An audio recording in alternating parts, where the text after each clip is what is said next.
Hello बच्चों, digital परीक्षा में आपका स्वागत है। इस क्लास में हम लोग पढ़ेंगे वास्तविक संख्या। हम लोगों ने प्रश्नावली 1.1 हल करना शुरू कर दिया है। हम लोगों ने पिछली क्लास में वास्तविक संख्या के बारे में पढ़ा है। परिमेय संख्या क्या होती है, अपरिमेय संख्या क्या होती है, वास्तविक संख्या क्या होती है, भाज्य संख्या क्या होती है, प्राकृतिक संख्या क्या होती है, हम लोगों ने पीछे पढ़ लिया है। अभी तक आपने उस क्लास को नहीं देखा है तो डिस्क्रिप्शन बॉक्स में उसका लिंक आपको मिल जाएगा। उस क्लास को पहले कर लीजिए, उसके बाद इस प्रश्न की तरफ आइए ताकि आपको अच्छी तरह से यह प्रश्न समझ में आए। अगर आप हमारे चैनल पर नए हैं तो चैनल को सब्सक्राइब कीजिए और वीडियो को ढेर सारा शेयर कीजिए ताकि बहुत सारे बच्चे इस क्लास को पढ़ें और अच्छी तरह से वास्तविक संख्या के बारे में समझें। और वास्तविक संख्या के प्रश्नावली 1.1 का तीसरा सवाल हम लोग इसमें हल करेंगे। हम लोगों ने पहला और दूसरा सवाल हल कर लिया है। आइए देखते हैं प्रश्न संख्या 3 क्या है। तो प्रश्न संख्या 3 है कि अभाज्य गुणनखंड विधि द्वारा निम्नलिखित पूर्णांकों के एलसीएम और एचसीएफ ज्ञात कीजिए। ठीक ना, अभाज्य गुणनखंड विधि द्वारा हमें एलसीएम और एचसीएफ ज्ञात करना है। तो सबसे पहले हम यह बता दें कि हमने पिछली क्लास में अभाज्य गुणनखंड विधि द्वारा, ठीक ना, कुछ नियम, अभाज्य गुणनखंड विधि के कुछ नियम या कह सकते हैं अभाज्य गुणनखंड के कुछ हमने नियम पढ़ा दिए हैं। हम अभाज्य संख्या और भाज्य संख्या के बारे में पिछली क्लास में पढ़ लिया है, आप उसे जरूर देख लें, ठीक ना, क्योंकि वह बहुत ही काम की वीडियो आपके लिए होने वाली है। ठीक, तो आइए शुरू करते हैं प्रश्न संख्या 3 का पहला जो सवाल है। सवाल दिया है कि 12, 15 और 21 का हमें अभाज्य गुणनखंड विधि द्वारा क्या निकालना है, एलसीएम और एचसीएफ। ठीक, तो ध्यान दीजिए कि सबसे पहले हम 12 का अभाज्य गुणनखंड निकालेंगे। ठीक, क्या करते हैं 12, ठीक ना, इसका अभाज्य गुणनखंड निकालेंगे तो ये हो जाएगा 2 और 2 से कितना हो जाएगा, 2 छक्का 12, 2 तिया 6 और ये 3 कम 3, ठीक ना। अब हम लोग 15 का लिखेंगे। 15 का तो 15 कितना हो जाएगा, ये निकालिए 15 का अभाज्य गुणनखंड, तो ये हो गया 3, 3 5 15 और 5 कम 5। 21 का निकालिए फिर, ठीक ना, 21 का निकालेंगे तो 21 का क्या होगा, ये हो जाएगा 3, 3 7 21 और 7 कम 7। तो 12, 15 और 21 का हमने अभाज्य गुणनखंड कर लिया। अब इसका जो अभाज्य गुणनखंड आया हुआ है लिख लेते हैं यहाँ पर, ठीक ना। 12 का अभाज्य, ठीक ना, अभाज्य गुणन, ठीक ना, गुणनखंड, गुणनखंड। तो यहाँ पर आप लिखेंगे क्या आया, तो 12 का कितना आया, तो 2 गुणे कितना आ गया, 2 गुणे 3। ठीक, इसी प्रकार 15 का कितना आ गया, तो 15 का आ गया, हम ज्ञात कर लिए हैं कितना, 3 गुणे 5, ठीक ना। और यहाँ पर हम लोग 21 का भी निकाल लिए हैं, तो 21 का कितना आया, 21 का आ गया है 3 गुणे 7, ठीक ना। इस प्रकार अपनी कॉपी में लिखना भी है आपको, ठीक ना, ध्यान दीजिए। अब यहाँ पर आप देखिए कि जो 3 है, ठीक ना, 3 जो है यहाँ देखिए, जो 3 दिख रहा है यहाँ भी है और यहाँ भी है, तो दोनों तीनों यानी जो 12, 13 सॉरी 12, 15 और 21 है, इसमें क्या है, 3 कॉमन है। तो हम लिखेंगे H C F, H C F बराबर कितना आ गया, 3 आ गया। हाईएस्ट कॉमन फैक्टर जो होता है कितना, हाईएस्ट कॉमन फैक्टर जिस रहेगा उसी को हम कहते हैं एचसीएफ यानी हाईएस्ट कॉमन फैक्टर। तो 3 3 3 है तो 3 हो गया। अब हमें क्या करना है कि एलसीएम ज्ञात करना है, एलसीएम, ठीक ना। एलसीएम क्या होगा, तो यहाँ पर ध्यान दीजिए एलसीएम कैसे ज्ञात करेंगे, तो यहाँ पर कितना है 2, तो 2 तो लिखेंगे 2 गुणे 2 और 3 3 3 है तो लिख लीजिए आप 3, फिर यहाँ क्या है 5 है बच गया 5 और ये हो गया कितना 7। ठीक, तो इसको अब हम इसका गुणा करेंगे, कितना आएगा, 2 दूना 4 और 4 तिया 12, 12 पच्चीस 60 और 60 को 6 से 7 से गुणा करेंगे तो 7 छंग 42 यानी कितना आ गया 420। ठीक, तो एलसीएम हमारा कितना आ गया 420 लिखेंगे, ठीक ना। अतः ध्यान दीजिए, अतः एच सी एफ बराबर कितना, एच से बराबर आ गया आपका कितना, तो आ गया 3 और एलसीएम कितना आ गया इसका, तो 420, यानी ये हमने आंसर ज्ञात कर लिया कि एच से बराबर आ गया कितना 3 और एलसीएम बराबर 420। तो पहले सवाल का हम लोगों ने ज्ञात कर लिया एलसीएम और एचसीएफ। अब हम लोग दूसरा सवाल हल करते हैं।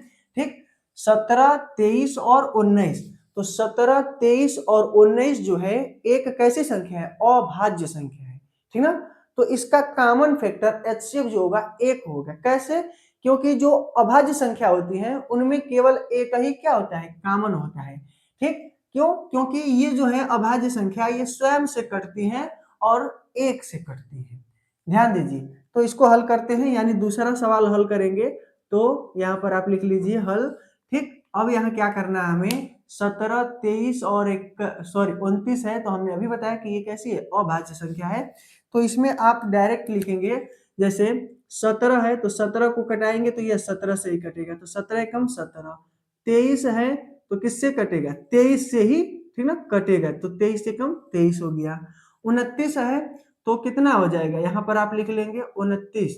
29 किससे कटेगा, तो 29 से ही कटेगा। ठीक ना, तो 29 से कम 29 हो गया। तो यहाँ पर हमें इसका लिखना है अभाज्य गुणनखंड। तो 17 का अभाज्य, ठीक ना, अभाज्य गुणनखंड।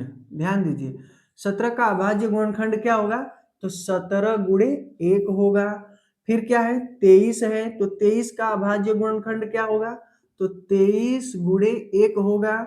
और ये कितना है, 29 है, 29 का अभाज्य गुणनखंड क्या होगा, तो 29 गुणे 1 होगा। ठीक, अब इन तीनों में क्या कॉमन दिख रहा है आपको, देखिए कितना दिख रहा है, एक दिख रहा है, यहाँ भी एक है और यहाँ भी एक है। ठीक, तो एचसीएफ बराबर कितना आ गया, एक आ गया।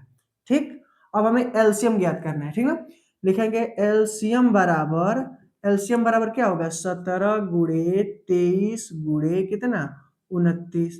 ठीक, 17 गुणे 23 गुणे 29, इसका आप गुणा करेंगे तो आएगा 11,339। ठीक ना, इसका आप गुणा करेंगे तो 11,339 आएगा। ठीक, तो एलसीएम कितना आ गया, 11,339 आ गया। अब ध्यान दीजिए, आपको लिखना है, ठीक ना, अतः लिखेंगे कितना, ये हो जाएगा आपका 17, 23, 29, ठीक ना, का HCF बराबर कितना आ गया, आपका एक। और एलसीएम बराबर कितना आ गया, 11,339। ठीक ना, तो ये आपका आंसर हो गया। अब हमें आखिरी यानी तीसरा सवाल ज्ञात करना है, हल करना है। तो तीसरा सवाल हल करेंगे, ध्यान दीजिए। तीसरा सवाल क्या है, तीसरा सवाल देखिए, तीसरा सवाल दिया है 8, 9 और 25 का अभाज्य गुणनखंड विधि द्वारा एलसीएम और एचसीएफ। तो हम लोग सबसे पहले 8 को लेते हैं। 8 का पहले अभाज्य गुणनखंड ज्ञात करेंगे। 8 का अभाज्य गुणनखंड, तो 2 चौको 8 और 2 दूना के 4, 2 एकम 2। ठीक, अब 9 को कटाइए, ठीक ना, तो 9 कितना होगा, 3 तिलिक के 9 और 3 एकम 3। और ये 25 हो गया, तो ये आपका बच गया 25, तो 25 को कटाइए, 25 को, तो 5 पाँचे 25 और 5 एकम 5। ठीक ना, तो अब यहाँ हम लोगों ने इसका अभाज्य गुणनखंड ज्ञात कर लिया। 8 का कितना है, 2, 2, 2 और 9 का 3, 3, 3, 25 का 5, 5 आ गया। ठीक, अब यहाँ हम लोग लिखेंगे 8 का अभाज्य गुणनखंड। ठीक ना, गुणनखंड। आप ध्यान दीजिए कि कितना होगा 8 का अभाज्य गुणनखंड, अभाज्य गुणनखंड इसका हो जाएगा 2 गुणे 2 गुणे 2 हो गया। ठीक ना, 2 गुणे 2 हो गया। अब यहाँ पर आप इसका लिखेंगे 9 का अभाज्य गुणनखंड कितना हो जाएगा, तो ये होगा 3 गुणे 3। और 25 का, तो 25 का अभाज्य गुणनखंड कितना हो जाएगा, ये हो जाएगा 5 गुणे 5। अब ध्यान दीजिए कि इसमें कोई कॉमन नहीं दिख रहा है, कोई कॉमन नहीं दिख रहा है। तो यहाँ पर कॉमन क्या है, तो 1 है, गुणे 1 गुणे 1 गुणे 1 हम कर सकते हैं। तो यहाँ पर क्या दिखा, एक कॉमन है, क्या है, एक कॉमन है। तो हम लिखेंगे एचसीएफ बराबर कितना आ गया, 1 आ गया। ठीक ना, एचसीएफ आ गया 1। अब हम ध्यान देंगे कि एलसीएम भी हमें ज्ञात करना है। तो लिखेंगे एलसीएम, एलसीएम बराबर कितना हो जाएगा? आप एलसीएम जब ज्ञात करेंगे तो लिखेंगे तो 2 की पावर कितना, आप लिख सकते हैं 3 गुणे कितना, 3 की पावर 2 और गुणे हो जाएगा ये 5 की पावर 2, तो ये हो जाएगा कितना 8 और ये हो जाएगा 9 और ये हो गया 25। यानी इसी संख्या को हम गुणा कर देंगे तो आ जाएगा क्या, एलसीएम आ जाएगा, ठीक ना। तो इसको गुणा करेंगे तो कितना आएगा, ये 25 वाट है 200 और 200 में 9 का गुणा करेंगे तो 2 9 18, यानी 1800 क्या निकल कर आया, एलसीएम लिखेंगे। अतः ठीक ना, एच कितना, ये है संख्या क्या है 8 9 25, ठीक ना, 8 9 25 का एच सी एफ, ठीक ना, एच सी एफ कितना आ गया, तो 1 आ गया, ठीक। और एलसीएम, एलसीएम कितना आ गया, तो एलसीएम आ गया 1800, यही क्या हो गया, आंसर हो गया, ठीक ना। तो हम लोगों ने तीसरे सवाल का पहला दूसरा, ठीक ना, तीसरे प्रश्न का पहला दूसरा और तीसरा सवाल हल कर लिया। आप इसका स्क्रीनशॉट ले लीजिए। अब हम लोग चौथा प्रश्न दिया हुआ है कि एचसीएफ 306 कामा 657 बराबर कितना 9 दिया है, ठीक ना। एचसीएफ यहाँ दिया हुआ है कि एचसीएफ कितना है 9 है। एलसीएम ज्ञात करना है 306 और 657 का ज्ञात करना है हमें क्या, एलसीएम। यहाँ आपको एचसीएफ दिया हुआ है, हमें एलसीएम ज्ञात करना है, ठीक ना। तो सबसे पहले हम लोग लिखते हैं यहाँ हल, ठीक ना, ध्यान दीजिए हल। और यहाँ पर आपको क्या करना है कि लिखना है, ठीक, कि दिया है, ठीक, दिया है, ठीक, क्या दिया है, तो दिया है H C F, H C F कितना दिया है 9, ठीक। और हमें क्या ज्ञात करना है, एलसीएम, ठीक ना। तो एलसीएम हमें ज्ञात करना है तो लिखेंगे ज्ञात, ज्ञात करना है, ठीक ना, ज्ञात करना है क्या, तो एलसीएम हमें क्या करना है, एलसीएम हमें ज्ञात करना है, ठीक। तो हमें मालूम है कि दो संख्याओं का गुणनफल और क्या होता है, एचसीएफ इंटू एलसीएम, ठीक ना, दो संख्याओं का गुणनफल बराबर एलसीएम इंटू एचसीएफ। तो आप यहाँ क्या करेंगे, सबसे पहले आप लिखेंगे, ठीक ना, क्या कि दो संख्याओं का, ठीक ना, दो संख्याओं, दो संख्याओं का गुणनफल, ठीक ना, गुणनफल बराबर, ठीक ना, एचसीएफ, ठीक ना, इंटू एलसीएम। ध्यान दीजिए, अब हमें दो संख्याओं का गुणनफल यानी दो संख्या दिया हुआ है, दो संख्याएं कौन कौन सी है, तो 306 और कितना है 657 है। तो लिखेंगे 306 गुणे कितना 657 बराबर में क्या है, तो बराबर में दिया हुआ है एचसीएफ बराबर एचसीएफ गुणे एलसीएम। तो एचसीएफ कितना है 9 है, ठीक। और हमें एलसीएम क्या करना है, ज्ञात करना है, तो लिखेंगे एलसीएम, एलसीएम ज्ञात करना है तो ये इधर गुणा इधर आएगा तो भाग हो जाएगा, ठीक ना। तो ये कितना हो जाएगा 306 गुणे 657 बटा में 9 बराबर एलसीएम, ठीक। अब इसको कटा दीजिए, आप कटाइए इसको, तो 9 कितना हो जाएगा 9 3 27, यहाँ बचेगा 3, यहाँ कितना हो जाएगा 6, ठीक ना, बच गया 36 हो गया, तो कट जाएगा 9 कम 9 और 9 3 27 और बच गया आपका 3 9 कितना हो जाएगा 9 चौको 36, कितना आ गया 34 आ गया, ठीक ना। तो 34 आ गया तो हम लिखेंगे 34 गुणे 657 बराबर एलसीएम, ठीक ना। तो अब यहाँ हमें इसका गुणा करके एलसीएम ज्ञात करना है, तो गुणा करेंगे हम लोग 657 में कितने का 34 का गुणा करेंगे, तो लिखिए गुणा कीजिए, इसका कितना होगा 4 7 28 को 8 बच गया 2, 4 5 20 20 2 22 को 2 बच गया फिर 2, 4 6 24 25 26, तो ये लिख देंगे हम लोग 26, ठीक। 3 7 21 कितना हो गया 1 बच गया 2, 5 3 15 16 17 को 7 बच गया 1, 3 6 18 और 1 19, ठीक ना। आप इसे जोड़ दीजिए 8 और ये हो गया 3, 7 6 13 को 3 और ये आ गया आपका 9 2 11 और 1 12 को 2, 1 बचा, फिर ये कितना हो गया 2 2 सॉरी 22,338 आ रहा है, कितना आ रहा है 22,338, यानी एलसीएम बराबर कितना आ गया, एलसीएम बराबर आ गया 22,338। ठीक ना, तो लिखेंगे अतः कितना 306 कामा 657 का, ठीक ना, एलसीएम बराबर कितना आ गया, तो एलसीएम आ गया आपका 22,338। ठीक ना, तो एलसीएम हमने याद कर लिया। ठीक ना, स्क्रीनशॉट ले लीजिए, अगला प्रश्न हल करते हैं। पांचवा प्रश्न दिया है इस प्रकार, देखिए कि जांच कीजिए कि क्या किसी प्राकृतिक संख्या n के लिए संख्या n की पावर n 6 की पावर n अंक 0 पर समाप्त हो सकती है।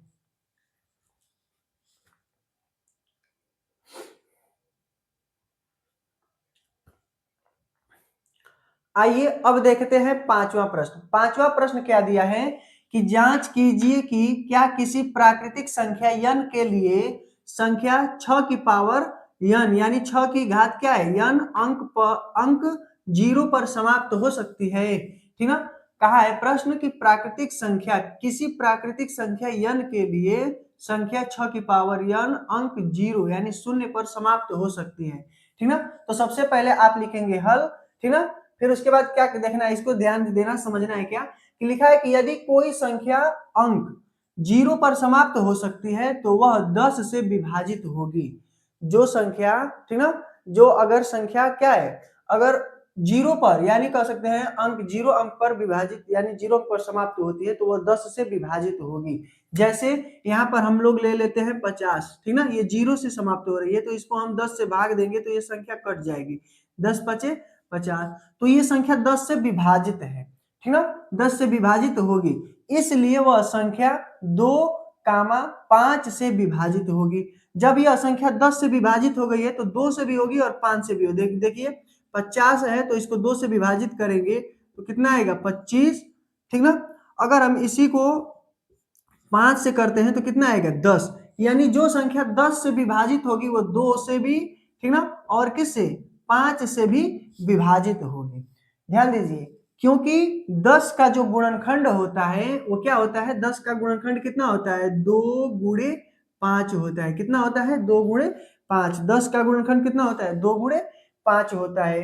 ठीक ना, तो आगे क्या लिखेंगे कि 6 की पावर n का अभाज्य गुणनखंड, यानी अभाज्य गुणनखंड कितना है 2 कामा 3, और ये संख्या क्या है पावर n, तो पावर n लगा देंगे तो लिखेंगे 2 की घात n गुणे 3 की घात n, तो 6 की घात n का ये अभाज्य गुणनखंड हम लोग ज्ञात कर लिया।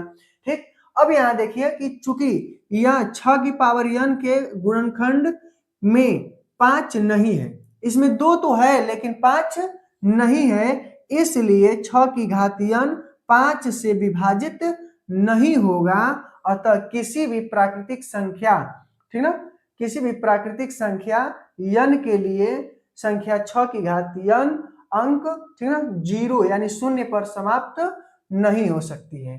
तो आप लोग समझ चुके होंगे, और यह वीडियो कैसा लगा आप कमेंट बॉक्स में जरूर बताइएगा। अगला प्रश्न को अगले वीडियो में हम लोग हल करेंगे। ठीक ना, मिलते हैं अगले वीडियो में, तब तक के लिए धन्यवाद। जय हिंद, जय भारत।